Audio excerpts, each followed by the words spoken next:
नमस्कार, आप देख रहे हैं इंडिया वॉच और मैं हूं आपके साथ स्नेहा सिंह। वक्त हो गया है सेंट्रल डिबेट का।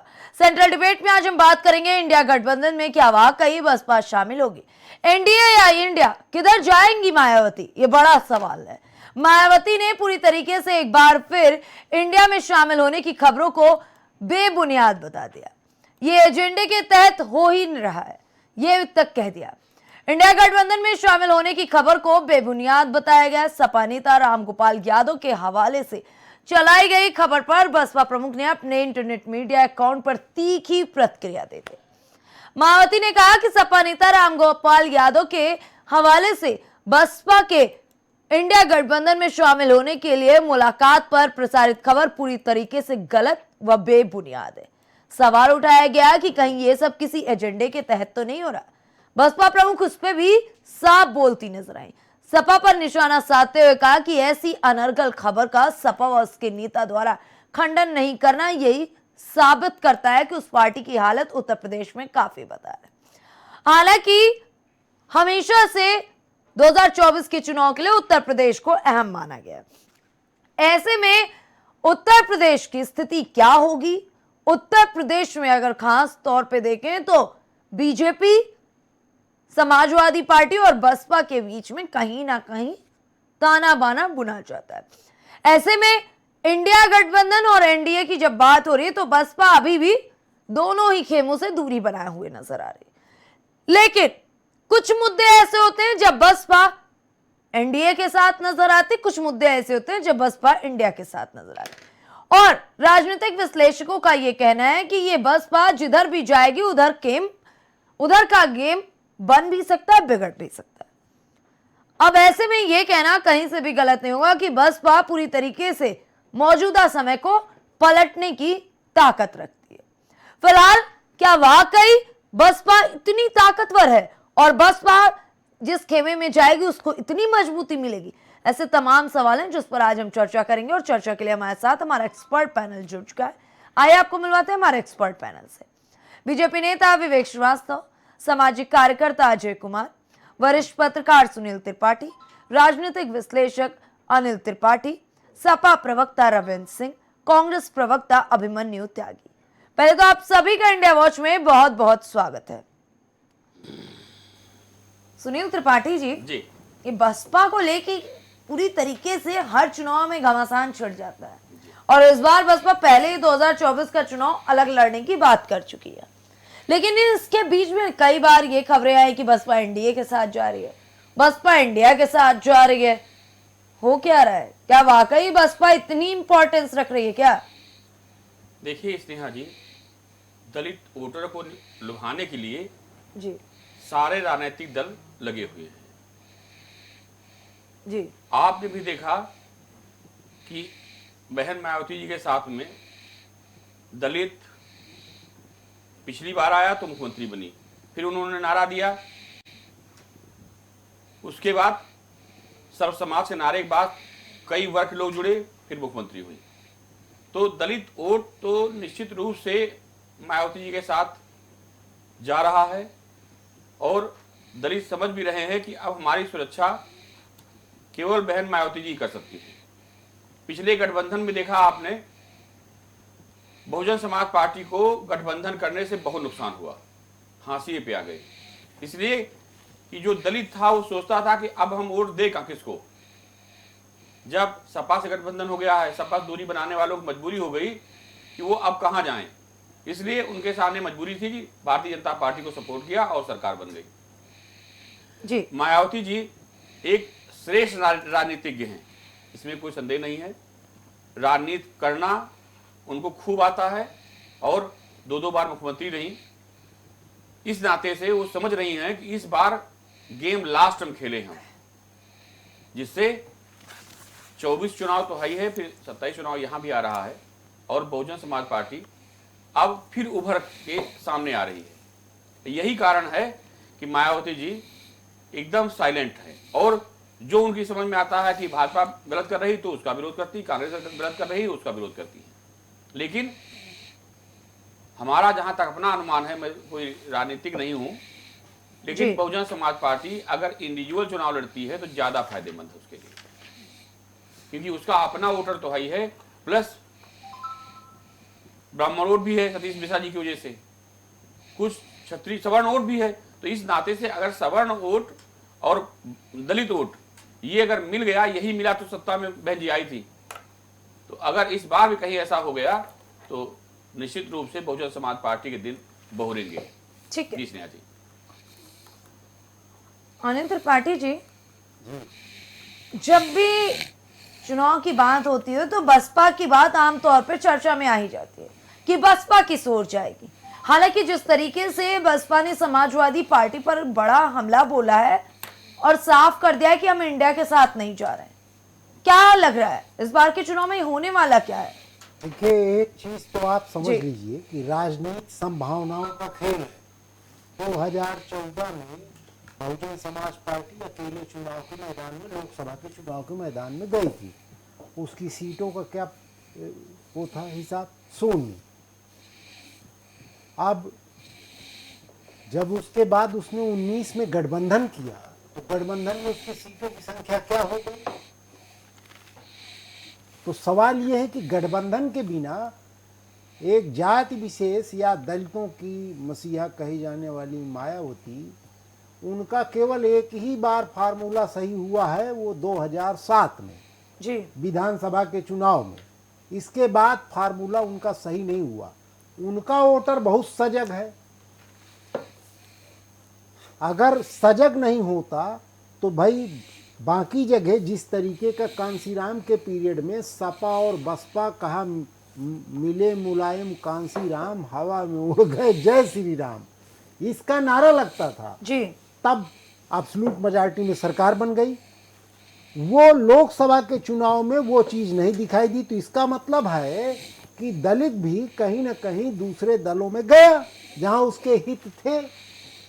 अब हम टेबल पर बैठ करके ये आंकड़ा लगा लें कि कौन सी पार्टी के साथ, किस गठबंधन के साथ जाएगा। हम तो ये कह सकते हैं कि कल ऐसी संभावना बन सकती है कि वो एनडीए के साथ भी शामिल हो सकती है। उनको मुस्लिम वोट या किसी जाति विशेष के वोट को वो थोड़ी करना है, उनको तो अपनी संभावनाएं देखनी है। तो इसलिए ये संशय अभी से लगाना ठीक नहीं है। 5 राज्यों के चुनाव के जब परिणाम आ जाएंगे, ये जो अभी होने वाले हैं 3 दिसंबर के बाद, मायावती अपने पत्ते खोलेंगी और मायावती जी जिस भी दल के साथ जाएंगी, हो सकता है कि वो तो यही मान करके, अगर भाजपा के साथ गई मायावती तो भाजपा के साथ भी भाजपा का भी फायदा हो सकता है और मायावती का भी फायदा होगा। ऐसा थोड़ी होता है कि एक आदमी का। सपा के साथ वो गई थी, सपा का फायदा भले नहीं हुआ लेकिन मायावती जी का तो फायदा हुआ ना। मायावती जी का वोट ट्रांसफर नहीं हुआ क्योंकि नीचे भी अभी जातीय उन्माद और जातीय खाही जो है गहरी है। जब तक वो गहरी खाई भी नहीं पटेगी तो ऊपर अगर नेता किसी तरीके का अपना समीकरण बनाने की बात करते हैं तो जब तक नीचे न जाए। अभी आप देखिए एक इलेक्शन, बाई इलेक्शन जो है मऊ का हुआ, उसमें क्या हुई पोजीशन? यही तो हुई कि भाई ठाकुर समाज का लड़ रहा था, वहां तो दलित कह रहे थे संविधान बचाना है तो सपा को वोट देना है। तो इसका मतलब है कि हर जगह अलग अलग चीजें हैं, उसको एक खांचे में नहीं देखा जा सकता है। इसलिए मेरा मानना है कि मायावती के लिए यह जो चुनाव है लोकसभा का, उनके अस्तित्व का चुनाव है। अगर वो है लोकसभा का चुनाव नहीं अपने अस्तित्व को बरकरार रख सकती तो उनका प्रतिद्वंदी चंद्रशेखर आजाद भीम आर्मी का योद्धा खड़ा है। मायावती अगर एनडीए के साथ जाती हैं तो भीम आर्मी का योद्धा इंडिया के साथ चला जाएगा। तो बंटवारा तो होना है और बंटवारा हम लोग यहाँ बैठ करके कहते हैं कि हम बंटवारा कर, वोटों का बंटवारा होगा, लेकिन वोटर अपना मन बना चुका होगा तब तक जब तक राजनेता अपनी हिस्सेदारी तय करने में लगे होंगे। ये मेरा मानना है। ठीक है विवेक जी, जी श्रेया जी, इंडिया और एनडीए 2024 में चुनाव में होने वाला है। बसपा ना एनडीए के साथ है ना इंडिया के साथ है। राजनीतिक विश्लेषकों का यह कहना है कि बसपा की एक मजबूत पकड़ है। क्या मान रहे हैं आप? क्या वाकई बसपा इतनी जरूरी है क्या? देखिए स्नेहा जी, बसपा का जब ग्राफ देखेंगी आप, जी तो दिन ब दिन बसपा की पकड़ दलित वोटों पे ढीली होती दिखेगी जी और बसपा अपना अस्तित्व खोती दिखाई देगी। 2017 के चुनाव में बसपा को 22.23% मत मिले थे, 1,92,81,340 मत। उस समय पार्टी को उत्तर प्रदेश की विधानसभा में जी 19 सीटें मिली थी।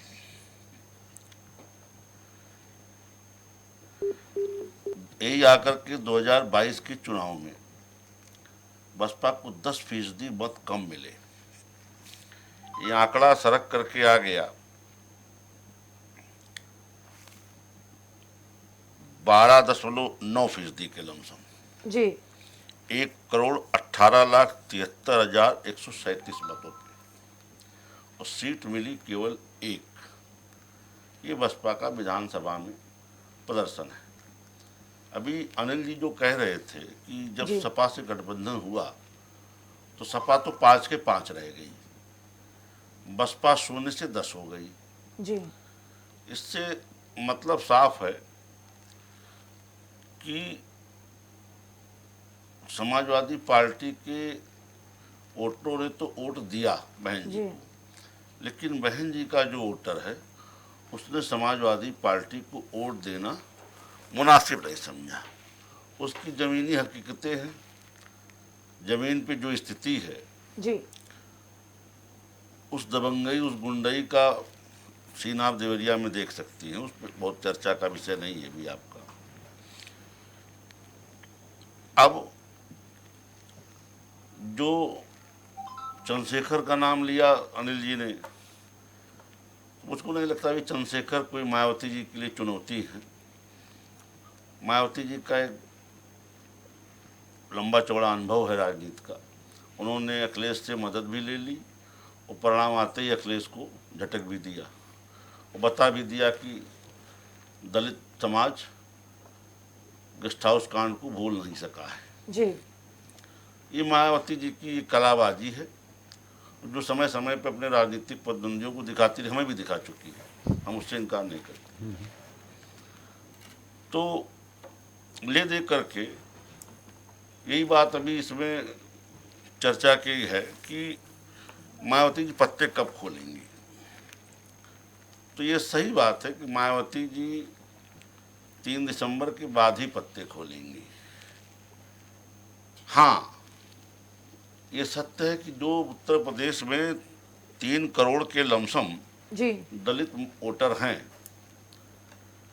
उसमें से कभी भी 3 करोड़ वोटर मायावती जी के साथ नहीं रहा।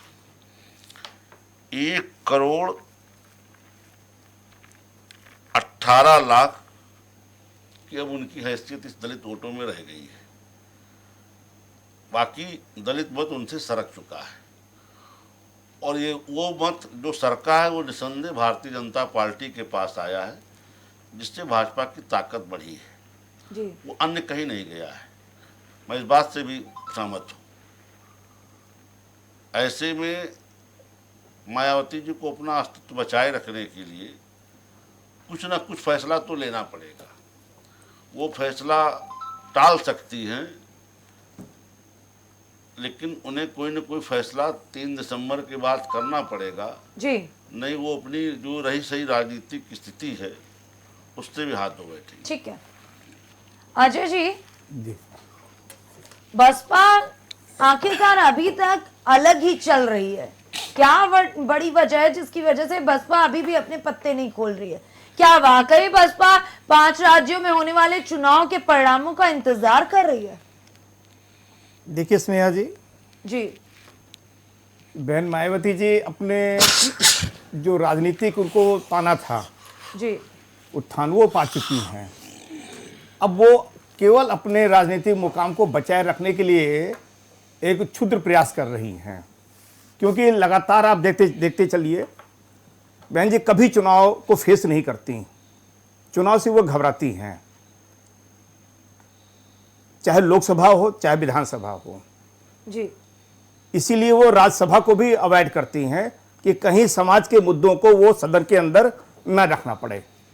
और उन्होंने उसका कहीं ना कहीं से बिल्कुल साफ साफ दिखाई देता है कि केवल जो उन्होंने अपना राजनीतिक मुकाम पा लिया है उसको उतना बचाए रखना है, और जनता भी इस चीज को अब भली भांति समझ चुकी है।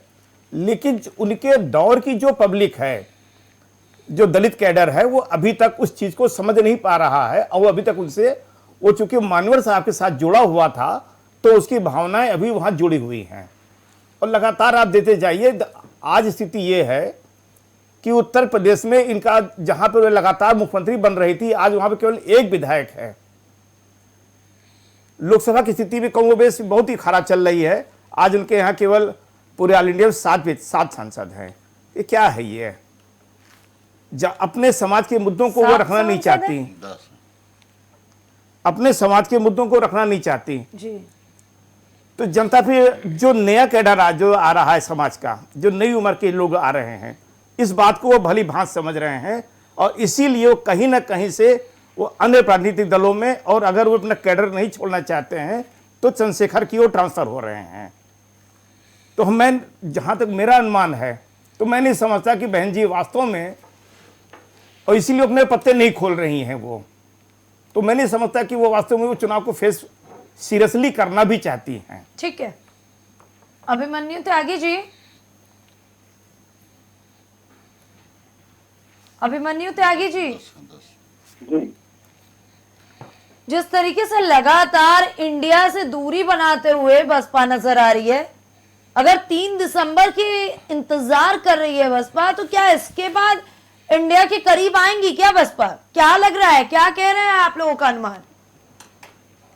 देखिए, आज देश की राजनीति 2 ध्रुवों पर खड़ी है। एक तरफ वो लोग हैं जो संविधान को बदलना चाहते हैं, संविधान को समाप्त कर देना चाहते हैं, जो संविधान की ताकत है उसे कमजोर कर देना चाहते हैं, और दूसरी तरफ वो लोग खड़े हैं, इंडिया अलायंस वाले लोग खड़े हैं, कांग्रेस पार्टी वाले लोग खड़े हैं, जो संविधान बचाने की बात करते हैं, संविधान की रक्षा के लिए अपनी 4 प्राणों की आहुति देनी पड़े इसके लिए भी तैयार है।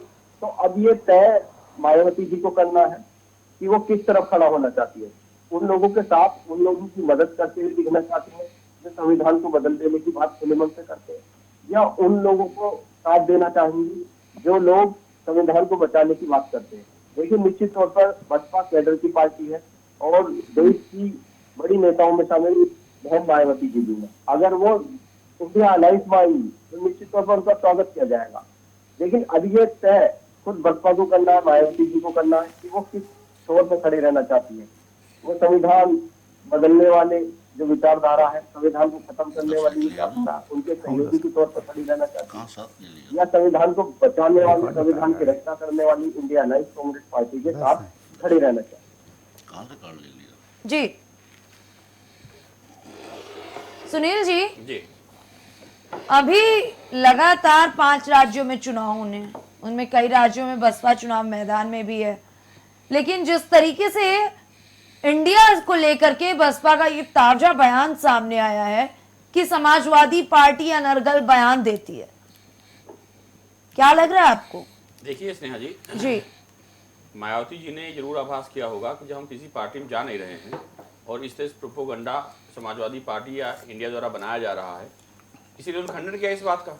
जी, क्योंकि राजनीतिक कलाकारी में मायावती जी वो मैं सबसे ज्यादा श्रेष्ठ मानता हूँ। भाजपा के साथ गई, आपने भी देखा, स्वर्गीय लालजी टंडन जी की राखी बांधी गई, लेकिन संबंध 4 दिन बाद खत्म हो गए।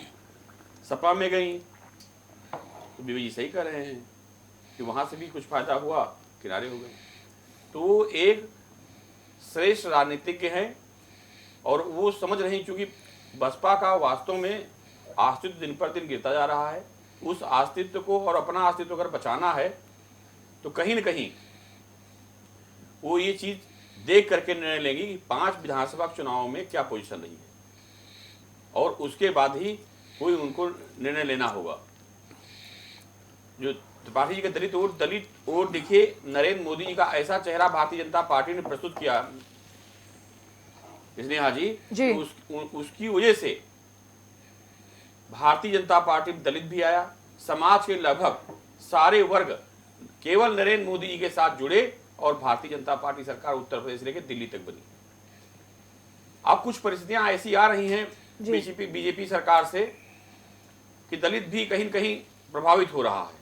लेकिन जैसे अभी कांग्रेस का बयान कल देखा आपने आया, ऐसे बयान जब आते हैं किसी विपक्षी दल से तो जो लोग हटना भी चाहते हैं वो भी नरेंद्र मोदी से फिर जुड़ रहे हैं। किस बयान की बात कर रहे हैं आप? जो कल चर्चा हुई, आपने उस बयान को भी देखा राहुल जी के, अच्छा, हम फिलिस्तीन साथ खड़े हुए हैं, मैं उस बयान चर्चा करना चाह रहा हूँ। ठीक है, ठीक कि है। आज हमारे बड़े भाई अभिमन्यु जी कह रहे हैं कि संविधान बचाएं। अब देश सामने सवाल उठ रहा कि हम संविधान बचाएं कि देश बचाएं। देश बड़ा है कि संविधान बड़ा है? अगर देश नहीं रहेगा संविधान कहाँ रहेगा? तो जो लोग ये कह रहे हैं कि संविधान बचाओ, उनको सोचना चाहिए पहले तो हम देश बचाएं। संविधान की चिंता हो रही है लेकिन देश चिंता उनको नहीं है। हम फिलिस्तीन साथ खड़े हैं, हमारे साथ खड़े हैं। ऐसे बयान, अब देश का चाहे दलित वोटर हो चाहे जो भी वोटर हो, सजग है, होशियार है, बुद्धिमान है स्नेहा जी। वो दौर जा चुका कि दलित शिक्षित नहीं होता था, जो बता दिया मान लिया। अल्पसंख्यक शिक्षित नहीं, बैकवर्ड शिक्षित नहीं है, जो बता दिया मान लिया। लेकिन अब देश का हर नागरिक, हर नौजवान समझ रहा है कि क्या स्थिति किस पार्टी में देश की है, क्या हमारी है। तो ऐसे लोग जो संविधान की बात करते हैं तो हमको व्यक्तिगत कष्ट होता है कि आप संविधान के बाद संविधान कहाँ खो गया, आपको बताइए। कोई ऐसा तो नहीं कि मोदी जी ने बदल दिया हो कि 302 हटा दिया गया, बलात्कारी को छोड़ दिया जाएगा, या कोई ऐसी जो जनता के अहितकर निर्णय लिए गए हों भारतीय जनता पार्टी द्वारा, वो बताइए हमको। हाँ, उनको दिक्कत हो रही है जो लूट के धन रखे हैं, कोई आज जेल जा रहा, कल जेल जा रहा है। कम से कम देश का पैसा, आज महंगाई की चर्चा आप करते हैं, अच्छी बात है, महंगाई है, मैं भी मानता हूं महंगाई है, लेकिन उस पैसे से स्विस बैंकों में पैसा जा रहा है, बताइए वो किसका किसका गया है? कम से कम जो टैक्स पेयर टैक्स दे रहा है वो हमारे देश के संसाधनों में, सेना के हथियारों में, देश की सुरक्षा में लग रहा है। तो वो टैक्स स्नेहा जी नहीं गलता, लेकिन वो स्विस बैंकों में नहीं जा रहा। और अगर कहीं किसी पास ऐसी सूचना हो, मैं छोटा सा पत्रकार हूं, तो बताए हमको चैनल पे कि कितने नरेंद्र मोदी के कार्यकाल में स्विस बैंकों पर जमा किया गया। तो अब जो ये कह रहा कि हम संविधान बचाओ, संविधान ने सोचना चाहिए देश बचाइए, और आप देश साथ नहीं खड़े होंगे, जनता आप साथ नहीं खड़ी होगी। ठीक है, अभिमन्यु जी से इसका जवाब देते हैं। अभिमन्यु जी, जी, अभी सुनील जी ने कहा कि कहीं ना कहीं आप लोगों ने ही रास्ते बंद कर दिए जिसकी वजह से जनता बीजेपी या एनडीए के साथ जा रही है। देखिए, आज तो जनता के बीच में सर्वे कराने की बहुत जरूरत है नहीं, मुद्दों की कमी है नहीं। देश में चारों ओर लूट मची है और जो जनता से लूट कर जो पैसा दिया जाता है वो चंद पूंजीपतियों की जेब में डाल दिया जाता है। सेना को हथियार देश कितने के मिले हैं? प्रधानमंत्री ने खुले मन से वादा किया था कि हर वर्ष 2 करोड़ रोजगार देंगे। 10 वर्ष इनको सत्ता में बैठे हुए होने वाले हैं। 20 करोड़ रोजगार, जनता पूछती है कि आखिरकार कहाँ गए 20 करोड़ रोजगार? उल्टा सदन में खुद प्रधानमंत्री जी बताते हैं, सदन के मंत्री बताते हैं कि एमएसएमई 20,000 एमएसएमई पिछले 2 वर्षों में बंद हो गए, यानी करोड़ों रोजगार देश से खत्म हो गए। नौजवान नौकरी मांग रहा है, उनको मिल रहा है अग्निवीर। इन्होंने चुनाव में वादा किया था कि 35 रुपए लीटर पेट्रोल देंगे, 350 का सिलेंडर देंगे। आज पेट्रोल का क्या रेट है? 100 रुपए का पेट्रोल का रेट है, सिलेंडर 1000 रुपए से ऊपर पहुंच रहा है। तो ये जो बेलगाम महंगाई है उससे कितनी कमर टूटी है गरीबों के, मध्यवर्गीय। और कौन फल फूल रहा है? चंद पूंजीपति। वो चंद पूंजीपति वो लोग हैं जिनको सरकार का संरक्षण प्राप्त है। कि लॉकडाउन के दौरान लोग हाथ में पैसा लेकर घूम रहे थे, ऑक्सीजन सिलेंडर की कालाबाजारी होती हुई लोगों ने देखा। लोगों ने देखा किस तरह से 5 रुपए की दवाई का पत्ता 5-6 रुपए में बेचा जा रहा था। वो सब सरकार की लाभ के नीचे किया जा रहा था। और जनता इस सरकार से इतनी परेशान हो चुकी है कि जनता को जो इन्होंने गुमराह किया था हिंदू मुसलमान, भारत पाकिस्तान, मंदिर मस्जिद जैसे भावनात्मक मुद्दे पे, अब जनता कहती है देश का असल मुद्दा रोटी है, रोजगार है, भाईचारा है, भ्रष्टाचार है, जो भ्रष्टाचार लगातार बढ़ता जा रहा है। अब देश की जनता जो असल मुद्दे हैं, महंगाई के, शिक्षा के, चिकित्सा के, किसानी के, रोजगार के, उन मुद्दों पर वोट करेगी। और निश्चित तौर पर 2024 में इंडिया अलायंस की, कांग्रेस पार्टी की इसकी सरकार बनने जा रही है। भाजपा का सुपड़ा साफ पूरे देश भर में होने वाला। ठीक है जी, विवेक जी। स्नेहा जी, अभिमन्यु जी ने बातचीत में कहा कि कुछ चंद उद्योगपतियों को लाभ सरकार पहुंचा रही है। थोड़ा सा उनके नाम ले लेते अभिमन्यु जी तो बड़ी अच्छी होती, मुझे भी थोड़ा बात रखने में आसानी हो जाती। अभिमन्यु जी, जी विवेक जी पूछ रहे हैं किन उद्योगपतियों को उन लोगों ने लाभ पहुंचाया है, नाम पूछ रहे हैं विवेक जी। वो तो सब, अब देखिए उद्योग कुछ चंद पूंजीपतियों का नाम राहुल गांधी जी ने ले लिया था तो उनकी सदस्यता चली गई, तो मैं तो मामूली आदमी, उनकी सदस्यता चली गई। जिनको चोर कहा, चोर बोलने पर सदस्यता जारी है देश में, सीबीआई ईडी पहुंच जाती है अगर कोई सवाल सरकार से पूछा जाता। तो मामूली लोग है, सरकार से हमको डरना चाहिए इसलिए हम डरते हैं। लेकिन हमने सवाल अच्छा वाले सवाल पूछा तो जिसका मतलब ये भी मानते हैं और जानते भी है, बेशक ना बताए कि देश को लूटने वाले जो चंद लोग हैं जी वो भी मालामाल होते जा रहे हैं और देश का जो मध्य वर्ग है, देश के जो छोटे मझोले उद्योगपति है वो भी बर्बाद होते जा रहे हैं। एमएसएमई क्यों बंद होती जा रही है देश में? ऐसी क्या नीति बनी है कि चंद पूंजीपति तो अमीर हो गए और देश की अर्थव्यवस्था गर्त में चली गई। लॉकडाउन के दौरान जहाँ देश की जीडीपी नेगेटिव में चली गई और चंद पूंजीपति जो 2-4 थे उनकी कैसे माली हालत लगातार बढ़ती चली गई, पूरी दुनिया में उनका नाम हो गया। ऐसी क्या कारण है और ये क्या नीतियां थी? लाखों करोड़ रुपए देश का कर्ज, देश के बैंक के पैसे लेकर भागने वाले लोग आज भी बाहर विदेश में पल फूल रहे। ये सवाल पूछा जाना बहुत जरूरी है और आज जनता को इस सवाल का जवाब ये तो नहीं दे पाएंगे, लेकिन 2024 में निश्चित तौर पर जनता इनको सवाल का जवाब देने जा रही है। ठीक है, अभिमन्यु जी ने जवाब दिया, विवेक जी स्नेहा जी ने जवाब ही तो नहीं दिया। नहीं, उन्होंने कहा तो कि हम क्यों नाम लेने जाएं। मैं बता रहा हूँ उसका जवाब मैं हम तो डरते हैं, हम तो इनकी सीबीआई ईडी पुलिस से डरते हैं। ठीक है अभिमन्यु स्नेहा जी, इन्होंने कहा ऑक्सीजन सिलेंडर की कालाबाजारी हो रही थी। क्या राजस्थान में कोई मौत ऑक्सीजन से नहीं हुई? कालाबाजारी रोकना स्टेट का सब्जेक्ट है, ये सेंट्रल के कार्यों में नहीं आता। एक चीज। दूसरी चीज, इन्होंने तमाम उद्योगपतियों का नाम नहीं लिया और कहा उनको लाभ पहुंचाया जा रहा है। जो भी आज नामचीन उद्योगपति हैं स्नेहा जी देश के जी, वो भारतीय जनता पार्टी के काल में नहीं पैदा हुए, उनकी डेट ऑफ बर्थ भी 10-5 साल की नहीं है, सब हमारी उम्र से ज़्यादा के हैं। और वो सब ऐसा भी नहीं था कि कांग्रेस के शासन में वो आनंद भवन में हर जोतते थे, उसके पहले भी वो नामचीन उद्योगपति थे। अब समस्या ये है कि कांग्रेस के कार्यकर्ता डरपोक हैं, इन्हें नाम लेने में दिक्कत है। अब इन डरपोक लोगों के दम पे कांग्रेस किला फतह करने के सपने देख रही है। अब आप इसी से अंदाजा लगा लीजिए कि इन कायरों से दिल्ली कैसे फतह होगी। भारतीय जनता पार्टी का कार्यकर्ता ललकार के आवाज सुनिए, तो ईडी सीबीआई पहुंच जाएगी। ये डर है, ये डर अच्छा लगता है। ये चोरों के दिल में ये डर होना चाहिए, चोरों के भ्रष्टाचारियों के दिलों में ये डर संवैधानिक संस्थाओं का होना चाहिए। इसी को मोदी इफेक्ट कहते हैं, भ्रम में बैठे हुए यहाँ पर, इसी को मोदी इफेक्ट कहते हैं। इन कायरों से दिल्ली फतह होने के सपने जो देख रहे हैं वो भूखे बल गिरेंगे। भारतीय जनता पार्टी का कार्यकर्ता छाती ठोक के अपनी बात कहता है। हम कहते हैं कि राहुल गांधी सोनिया गांधी नेशनल मामले में जमानत पे हैं। तो 7 जगह से राहुल गांधी ने जमानत पे रखी है। बीजेपी खुल के बोल सकती है क्योंकि ईडी सीबीआई सब उनके अंडर में है। हम विपक्ष में भी इस तरह ही जोरदारी से बात रखते थे जी। हमारे सीसीटीवी फुटेज पुराने उठा के देख लीजिए, हम गाना तब भी नहीं गाते थे। हम ईडी सीबीआई से डरने वाले लोग नहीं हैं। हमने ईडी सीबीआई की जांचों का सामना छाती ठोक के किया है और हम कभी जुलूस लेके अदालतों के दरवाजे नहीं गए। ये कलंक कांग्रेस के माथे पे है, अदालतों के दरवाजे जुलूस लेके जाने का। हमने न्यायिक प्रक्रिया का संवैधानिक तरीके से सामना किया है। ये कायरों की फौज है, इन कायरों से दिल्ली नहीं फतह होगी। इनके दम पे दिल्ली के सपने देखने वाले औंधे मुंह गिरेंगे। ये रोजगार की बात करते हैं, आंकड़े में लो। हमने मुद्रा योजना में 40 करोड़ से ज्यादा लोगों को रोजगार दिया। पूरे विपक्ष को रोजगार और नौकरी बनकर नहीं मालूम। 2 करोड़ नौकरियां किसी भारत सरकार के पास है ही नहीं, देगी क्या? ये को रोजगार और नौकरी बनकर नहीं मालूम है।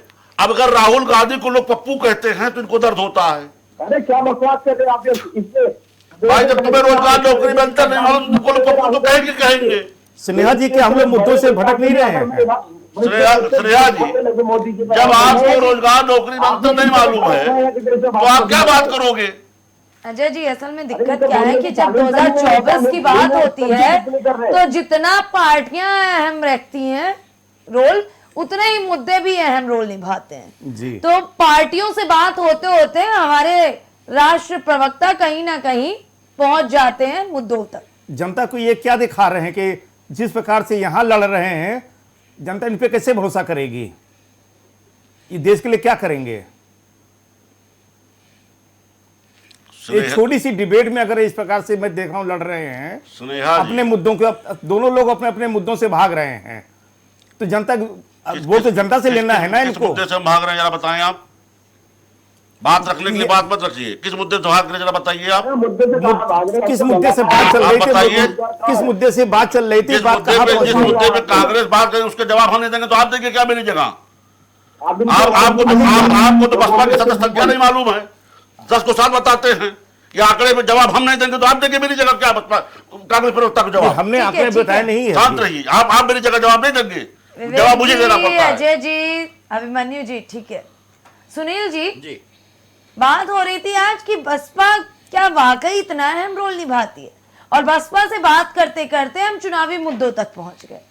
और जिन मुद्दों पे अभी चर्चा हो रही थी, अडानी, अंबानी, हालांकि किसी ने नाम नहीं लिया, लेकिन आमतौर पे क्यों विवेक जी, मुद्दे वही थे ना? मैंने यही कहा ना कि जिन उद्योगपतियों का नाम लेने से इनको डर लग रहा है, जी, वो ठीक उद्योगपति है। भारतीय जनता पार्टी कार्यकाल से पहले आनंद भवन में हर नहीं जोतते थे। ठीक है, ठीक है। सुनील जी, जी, उद्योगपतियों के नाम पे और तमाम चीजों पे चर्चा हो गई, लेकिन अगर बसपा की बात हो रही है तो खास तौर पे दलित वोट बैंक की बात हो रही है। जी, जी। अगर हर कोई दलितों को फायदा पहुंचा ही रहा होता तो आज जो स्थिति है, अभी अनिल जी बता रहे थे, वो स्थिति ना होती। देखिए स्नेहा जी, जी, दलित समाज को नरेंद्र मोदी जी ने भी कम सुविधाएं नहीं उपलब्ध कराई, चाहे आवास के लिए हो जी, और चाहे किसान सम्मान निधि हो। मैं बड़े दावे के साथ कह रहा हूं, हम तो गांव से बिलोंग करते, शहर से बिलोंग करते हैं। भारतीय कांग्रेस के राज्य में 5,000 रुपए के लिए लगान और सिंचाई के लिए किसानों को 15-15 दिन एसडीएम की जेल में डाला जाता था। अभिमन्यु जी बैठे हैं, बताइए मैं गलत कह रहा हूं तो खंडन कीजिए इस बात का। आज 2,000 रुपया 19,000 लोगों की जमीन कुर्क की गई राजस्थान में, 19,000 किसानों की। मैं उत्तर प्रदेश बात कर रहा हूं, पूरे देश बात कर रहा हूं। गहलोत सरकार में की गई है। 5,000 रुपए के लिए किसान बेचारा लगान नहीं दे पाता था, जी, सिंचाई नहीं दे पाता था। स्नेहा जी, वो दौर जब मुझे याद आता है तो हमारी रूह कांप जाती है कि एसडीएम और अमीन जब पहुंचते थे तो ब्रिटिश हुकूमत याद आती थी कि लोग दरवाजा फांद के अपने, चूंकि मकान तब पक्के थे नहीं, कच्चे घर थे, छप्परों से जानवरों को खेत में लेके भाग जाते थे, कहीं अगर हम नहीं मिले मेरे जानवर उठ जाएंगे। और मैं कह रहा हूं दावे के साथ में, अभिमन्यु जी बता दें कि मैं गलत कह रहा हूं, वो दौर मैंने देखा है। आज 2,000 रुपया कम से कम किसान को मिल रहा है। किसान जो ब्याज पैसा लेता खाद के लिए, आज उससे तो मुक्त हो गया है।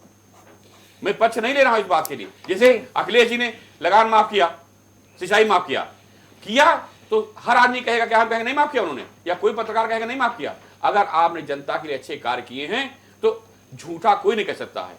लेकिन जितना शोषण कांग्रेस सरकार में हुआ है उत्तर प्रदेश का, उतना कोई निर्दयी सरकार ही नहीं आई है। 250 में राहुल जी ने दाल बिकवाई, बता दीजिए हमको, गलत कह रहा हूं, वो भी आंकड़े आप पास रखे, अपनी सरकार से पूछिए क्या रहा दाल 250 मिल रही थी। आज महंगाई है, जनसंख्या भी तो हमारी बढ़ रही है। पॉपुलेशन कंट्रोल रेट पे जो हम बात करते हैं तो आप भागते हैं। संसाधन तो हमारे पास उतने ही हैं, और उसके बाद पनाहगारों की भी कमी नहीं है। कोई बांग्लादेश से आ रहा, कोई म्यांमार से आ रहा है, वो भी इसी देश को खा रहे हैं बैठे। तो जब हमारे संसाधन इतने नहीं, जनसंख्या दिन पर दिन बढ़ती जाएगी तो महंगाई तो बढ़ेगी। लेकिन आज बता दिए भुखमरी के स्थान भारत किस स्थान पहुंच गया है। इसलिए आज ही वो दौर भी हमने देखा है कि चाइना बाजार हुआ करता था, अच्छे लोग पुराने वस्त्र पहनते थे, वो दौर भी मैंने देखा है। 50 रुपए 100 रुपए पैंट लोग पहनते थे। ठीक है सुनील जी, जी, ये सब बातें तो एक तरफ हो जी, लेकिन जब बार बार बात हो रही है कि बसपा, जी, तो क्या वाकई बसपा एनडीए के लिए भी जरूरी है? देखिए स्नेहा जी, इसीलिए मैं उस चर्चा पे आना चाह रहा हूं कि दलितों को भी नरेंद्र मोदी ने जो कहा सबका साथ सबका विकास, जी, आज उनको सुविधाएं वही मिल रही हैं जो दूसरे लोगों को मिल रही हैं, आवास भी उनको मिल रहे हैं। उज्ज्वला योजना का सबसे ज्यादा फायदा किसको हुआ? हमारे दलित भाई को हुआ। तो ये हम नहीं कह रहे हैं, यही कारण था कि मायावती जी से दलित खिसक करके भारतीय जनता पार्टी में आया और उसे लगा कि हम कहीं सुरक्षित हैं। ठीक है जी जी विवेक जी। स्नेहा जी, हमने जो कार्य किए, चाहे जनधन खाते खोले गरीबों के, चाहे आयुष्मान कार्ड बनाए, चाहे उनको प्रधानमंत्री ग्रामीण योजना में आवास योजना में आवास उपलब्ध कराए, चाहे उज्ज्वला योजना में गैस सिलेंडर दिए, चाहे शौचालय दिए, चाहे हर घर जल की योजना लाई, ये सारी योजनाएं हमारे दलितों को विशेष लाभकारी रही। मैं आपको और बता दूं, मैं जिस गांव भदेसवा का मैंने शिकायत किया था प्रधानमंत्री ग्रामीण आवास योजना में शिकायत का, उसमें जिस महिला के लिए मैंने शिकायत किया था, फूलमती, जो कि पासी जात की महिला थी, मेरे पत्र में मुख्यमंत्री ने उसको सीधे प्रधानमंत्री आवास अलॉट किया, उसका आवास बनने लगा। तो अब जिसका आवास नरेंद्र मोदी जी के कार्यकाल में, भाजपा शासनकाल में बन रहा है, और हमने ये योजना हमने रिकॉर्ड मात्रा में गरीबों को उपलब्ध कराई है। जाके वोट लेके दिखा दो भाजपा के खिलाफ उनका, हम थोड़ी हमारी वहां जरूरत नहीं है। वो खुद चिल्ला के कहता भैया हम मोदी जी के समय में आवास पाए ना है, आपने दिया होता तो हमारे लिए नौबत ना आती। अब अगर वो मोदी जी के समय में, योगी जी के समय में आवास पा रहा है तो जाके लेके दिखा दो उसका वोट, हम थोड़ी रोक रहे हैं आपको। ऐसे गांव चाहे दलितों के जहां लाइट नहीं थी, ठीक सबको है मिलेगी। सुनील जी। ठीक है अनिल त्रिपाठी जी।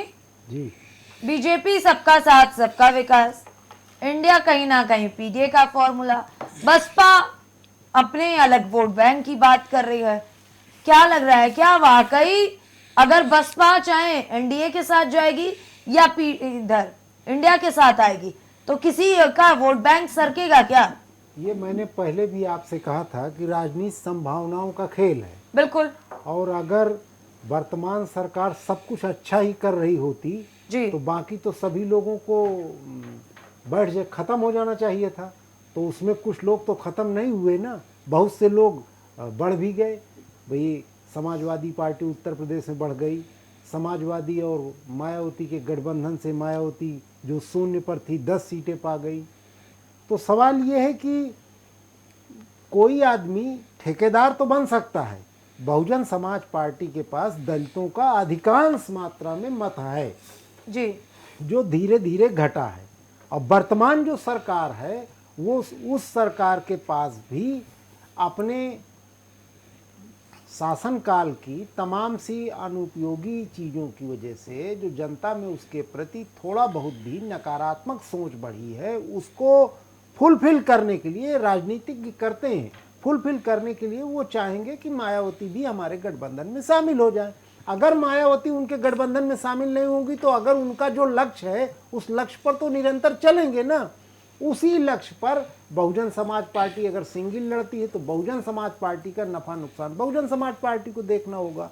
लेकिन हमारा जो अपना मत है कि उत्तर प्रदेश छोड़ दीजिए तो बाकी तो पूरे देश में नरेंद्र मोदी के साथ पिछड़े समाज का आदमी गया, दलित समाज का आदमी गया अधिकांश मात्रा में, तभी ना तो उनकी सरकारें बनी। उनके साथ पिछड़े गए, दलित गए।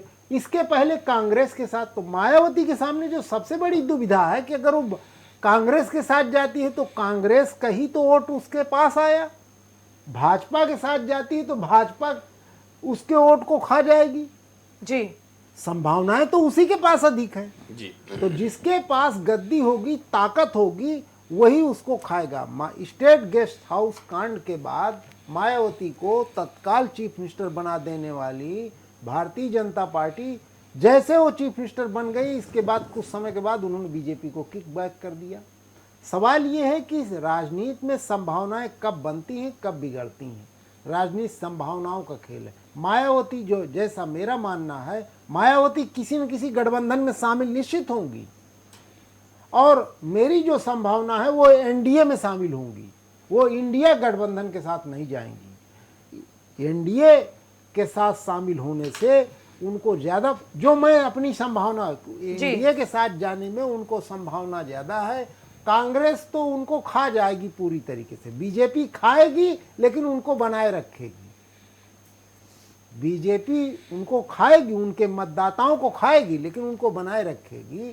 तो इसलिए अब 3 दिसंबर के बाद इन 5 राज्यों के जो चुनाव हैं, देखिए आप, ये 5 राज्यों में जो चुनाव हो रहे हैं वहाँ मायावती की हैसियत अगर दलितों में देखिए तो कितनी है भाई। अधिकांश राज्यों में तो दलित या तो भाजपा के साथ जाता है या तो कांग्रेस के साथ जाता है।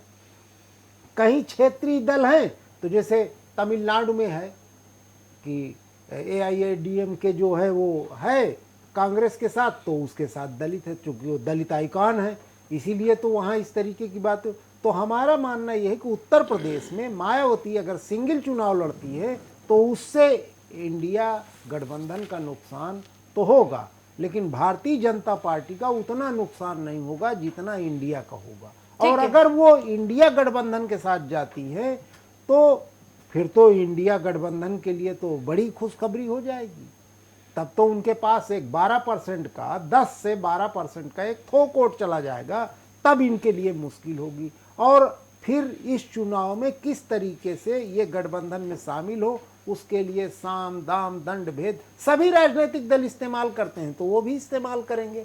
इसलिए इन संभावनाओं को देखते हुए, और ये कहना महंगाई है, जो जितना मोबिलाइज कर ले जाएगा, जैसे इन लोगों ने, भारतीय जनता पार्टी के लोगों ने जाति के बजाय लाभार्थी बना दिया कि हमारा एक लाभार्थी जो है वो हमारे साथ है, लाभार्थी वर्ग, उस वर्ग को, तो उस लाभार्थी वर्ग का ये प्रचार लाभार्थी वर्ग का करते हैं।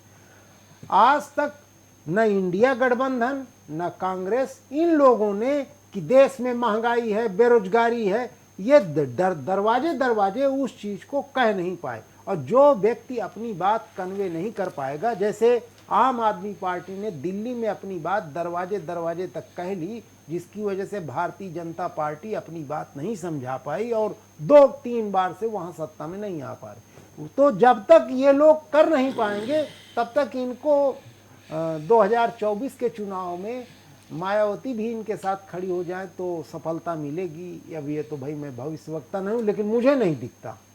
ठीक है अजय जी, अभी पूरी तरीके से अनिल त्रिपाठी जी ने बता दिया कि राजनीतिक संभावनाओं का खेल है, लेकिन मायावती बहुत ही परख के चलती हैं, ये तो हर किसी को पता है। ऐसे में जब वो साफ तौर से इंडिया से दूरी बना रही हैं, और इससे पहले इंडिया गठबंधन होने से पहले कहीं ना कहीं सभी इंडिया में जो भी दल हैं वो कहते थे कि मायावती बीजेपी की बी टीम है जी। तो क्या लग रहा है, अगर वो बी टीम बनती हैं या फिर एनडीए के साथ जाती हैं तो कितना नुकसान हो सकता है इंडिया गठबंधन को? स्नेहा जी, मैं अनिल जी की बात से पूरी तरह सहमत हूं जी। बहन जी, अगर एनडीए के साथ जाती हैं तो उनको बी टीम बनी रहने में फायदा होगा, क्योंकि महलों में रहने के आदी होने के कारण वो घर से बाहर तो निकलती नहीं, आम जनता से मिलती नहीं, चुनाव को वो फेस नहीं करती, किसी राज्य का वो दौरा नहीं करती, कार्यकर्ताओं से केवल भीड़ बना के आदेश देकर के वो अपने घर कमरे में चली जाती हैं। तो जनता के और उनके बीच में जो संवाद है वो शून्य है जी। इस स्थिति में जनता उन्हें वोट देगी तो कैसे देगी? कार्यकर्ता भी कितना वोट घसीट पाएंगे, मैं नहीं समझता कि बहुत अच्छी स्थिति आएगी। इन हालात में अगर वो इंडिया के साथ जाती हैं तो जो वोट मिलेंगे इंडिया को, उसमें ये साफ साफ ये एक्सपोज हो जाती हैं कि यहां पर इनका क्या परसेंटेज इनको इंडिया को इनका लाभ हुआ है। तो इस लिहाज से जो मेरा अपना मानना है कि ये 5 राज्यों के चुनाव में जो भी रिजल्ट आए जी, बहन जी बी टीम बन करके इंडिया से रहना पसंद करेंगे, एनडीए के साथ रहना पसंद करेंगे एनडीए के साथ, कि कम से कम उनकी बच्ची खुची इज्जत जो है वो बनी रहेगी, बरकरार रहेगी। ठीक है अभिमन्यु जी, अभिमन्यु जी, अगर बसपा इंडिया के साथ नहीं आई तो ये कहा जा रहा है कि इंडिया का वोट बैंक घट जाएगा, तो क्या कुछ ऐसी रणनीति या फिर बातचीत करेगी इंडिया की बसपा उनके साथ आए? क्योंकि बार बार एनडीए ये कह रहा है कि हमारे जो नेता हैं, हमारे जो दल हमारे साथ हैं, घटक दल, वो मजबूती के साथ मैदान में, आपके अपने दल जो हैं वो मजबूती के साथ है। एक बसपा को लेकर के अभी भी कहीं ना कहीं खींचतान छिड़ी हुई है। देखिए मैं मानता हूँ बसपा कैडर वाली पार्टी है और जी। उनका अपना जनाधार भी है और जी। मायावती भी देश की बड़ी नेताओं में शामिल है। अगर वो इंडिया अलायंस मांगेंगी तो निश्चित तौर पर इंडिया अलायंस को लाभ मिलेगा। लेकिन साथ में मैं ये भी कहना चाहता हूँ, जनता ये भी देख रही है कि जो जुर्म कर रहा है, जुर्म करने वाले के साथ कौन खड़ा है और इस दौरान चुप कौन खड़ा है। और देश को बचाने के लिए, संविधान को बचाने के लिए कौन लोग आज उनके साथ खड़े, जनता के साथ खड़े, नौजवान के साथ, मजदूर के साथ, किसान के साथ, मध्य वर्ग के साथ आज कौन खड़ा हुआ है? तो कांग्रेस पार्टी, इंडिया अलायंस जो मिलकर लड़ाई लड़ रही है वो जनता की लड़ाई है और जनता ही चाहती है कि भारतीय जनता पार्टी और एनडीए अलायंस को उखाड़ फेंकने का संकल्प ले चुकी है जनता और जनता ही परिवर्तन लाना चाहती है। और मुझे लगता है अगर बसपा इंडिया अलायंस के साथ नहीं रही तो जनता निश्चित तौर पर अब की बार ऐसी किसी भी ताकत को सबक सिखाएगी जो कहीं ना कहीं भाजपा को, एनडीए अलायंस को कहीं ना कहीं सीधे नहीं तो परोक्ष तौर पर पीछे से लाभ देने का काम करे। जी विवेक जी, जी मुद्दे पे स्नेहा। Final comment. देखिए स्नेहा जी, जी कांग्रेस प्रवक्ता रटा रटा बयान दे रहे हैं, संविधान रट रहे हैं। आज जो स्थिति देश की है या विश्व की है, जिस तरह से भी इनके युवराज का बयान आया है इजराइल फिलिस्तीन और हमास की समस्या को लेकर के, इसके पूर्व भी जिस तरह से फिलिस्तीनी मुक्त संघर्ष के लड़ाकों के विधवाओं और उनके परिवार के बच्चों को कांग्रेस मदद करती रही है, अब ऐसे बर्बर लोगों के सामने आप संविधान लेके खड़े हो जाइए और संविधान रटते रहिए, फैसला क्या आएगा वो सबको मालूम है। आज देश को नरेंद्र मोदी जैसा मजबूत लीडर चाहिए जिसको दुनिया सलाम करती है। हमें वो प्रधानमंत्री नहीं चाहिए जिसको बगल देश का प्रधानमंत्री देहाती औरत बताता हो। और देश मजबूत हाथों में है, देश को अपने प्रधानमंत्री पे गर्व है और मुझे पूरी उम्मीद है कि 2024 में प्रचंड बहुमत के साथ नरेंद्र मोदी जी देश के प्रधानमंत्री तीसरी बार बनेंगे। ठीक है, सुनील जी जी मुद्दे पे फाइनल कमेंट। देखिए स्नेहा जी, जिस मुद्दे आप डिबेट कर रही हैं जी ये मुद्दा इंडिया के लिए भी और एनडीए के लिए भी एक महत्वपूर्ण मुद्दा है।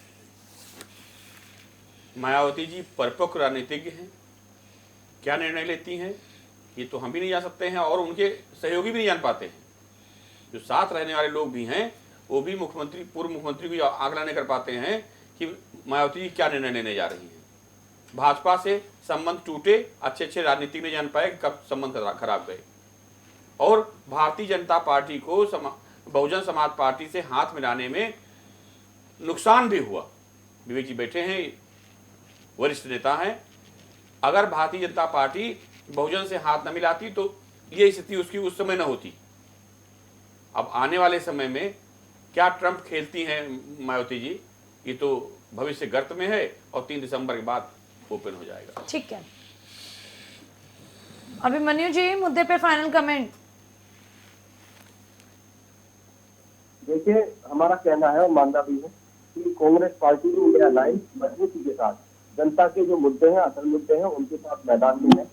और भारतीय जनता पार्टी की जो जन विरोधी नीति है, जिस तरह से उन्होंने गलत नीतियां बनाकर देश की अर्थव्यवस्था को चौपट करने का काम किया है, नौजवानों की नौकरियां खत्म करके उनको कमजोर करने का काम किया है, माता बहनों गृहिणियों की रसोई का खर्चा हमेशा लगातार इन लोगों ने बढ़ाया, तो इससे माता बहनें भी नाराज है। तो निश्चित तौर पर आगामी 2024 लोकसभा चुनाव में Bharatiya Janata party NDA alliance की हार होने जा रही है और जो आगामी 5 रटा बयान है श्रेया जी। क्लीन स्वीप होने जा रहा है और कांग्रेस पार्टी की जीत 5 राज्य चुनाव में होने जा रही है। ठीक है, अजय जी मुद्दे पे फाइनल कमेंट। देखिए ना जी, अगर बहन जी एनडीए के साथ जाएं या ना जाएं, इंडिया के साथ जाएं या ना जाएं, उन पर कोई फर्क नहीं पड़ने वाला। जी क्योंकि आम जनता, क्योंकि जो उनका कैडर है वो जानता है कि उनकी आवाज़ उठाने वाला कोई नहीं है। इसलिए मैं नहीं समझता कि अगर बहन जी इंडिया के साथ जाना पसंद करेंगी या इंडिया के साथ जाना पसंद करेंगी, वो हमेशा की तरह तटस्थ रहना ही पसंद करेंगी। ठीक है, अनिल जी मुद्दे पे फाइनल कमेंट। भाई अगर राजनीति जो है इसमें न कोई अस्थाई दोस्त है न अस्थाई दुश्मन है, तो मेरा मानना ये है कि अभी देखना चाहिए हम लोगों को कि आगे कौन से कदम उठ रहे हैं। देखिए नए उत्तर प्रदेश में वही ओम प्रकाश राजभर के क्या क्या कह रहे थे, कहाँ खड़े हो गए। निषाद पार्टी के संजय जी क्या क्या कह रहे थे, फिर कहाँ खड़े हो गए। कल्याण सिंह जी, मुलायम सिंह जी कहाँ क्या कर रहे थे, कैसे खड़े हो गए। देखिए ऐसा है कि राजनीति संभावना का खेल है, संभावनाएं इसमें बनती और बिगड़ती रहती हैं। नेता अपने स्तर से तय करते हैं, उनको तनिक भी इस बात का भय नहीं रहता है कि हमारा 5% वोट इधर चला गया, 2% उधर चला गया, 3% उधर चला गया। उनको किसी न किसी तरीके से सत्ता में अपनी भागीदारी सुनिश्चित करना है और अपना जो दुकान है उसमें तो इनको राजनीतिक पार्टियों के प्रतिष्ठानों को इनकी दुकान मानता हूँ। और किसी को अगर आपत्ति है तो मुझको कोई दिक्कत नहीं है। मेरी जो अपनी अवधारणा है मैं इन्हें दुकान मानता हूँ, क्योंकि जितने भी राजनीतिक दल के लोग हैं, चाहे वो कांग्रेस के हों चाहे जो, अगर कोई भी एक काम जनता के लिए करते हैं तो कहते हैं ये काम हमने किया है। अरे भाई सब काम तुम ही ने कर दिया है। मान लीजिए मोदी जी ने कर दिया, योगी जी ने कर दिया, तो फिर उत्तर प्रदेश की जनता और देश की 140 करोड़ अरब जो करोड़ों की जनता है तो ये सब नाखौंदा है, ये कायर है, बुज़दिल है। तो ये टैक्स फिर किस बात का? आप शासक थोड़ी हैं कि आप शासक हैं। तो इससे अगर जनता उबेगी, निजात देगी तो अपना अलग, इसमें जनता का कंट्रीब्यूशन भी माना जाना चाहिए, ऐसा मेरा मानना है। और मायावती चाहे इस दल में रहे चाहे उस दल में रहे, जो भी अपनी बात मोबिलाइज कर ले जाएगा वो निश्चित रूप से सत्ता में आ जाएगा। क्योंकि सरकार के 10 साल, अब ये 2014-2019 का चुनाव नहीं है, ये 2024 का चुनाव होगा। इसमें जो जितनी ताकत लगा लेगा जनता को अपने फेवर में खड़ा कर लेगा और जनता के लिए कह देगा तो उसके साथ। देखिए अनिल त्रिपाठी जी, हमने कभी नहीं कहा कि हम शासक हैं। हमारे प्रधानमंत्री ने अपने को प्रधान सेवक ही माना है। लोकतंत्र, जनता ने हमें ताकत दी है, हमने जनता के काम किए। इनको भी ताकत मिली थी, इन्होंने जनता के काम नहीं की, इसीलिए हमको जनता ने बैठाया है। हमको हमारे एजेंडे पे, हमारे घोषणा पत्र पे हमें जनता ने मौका दिया है।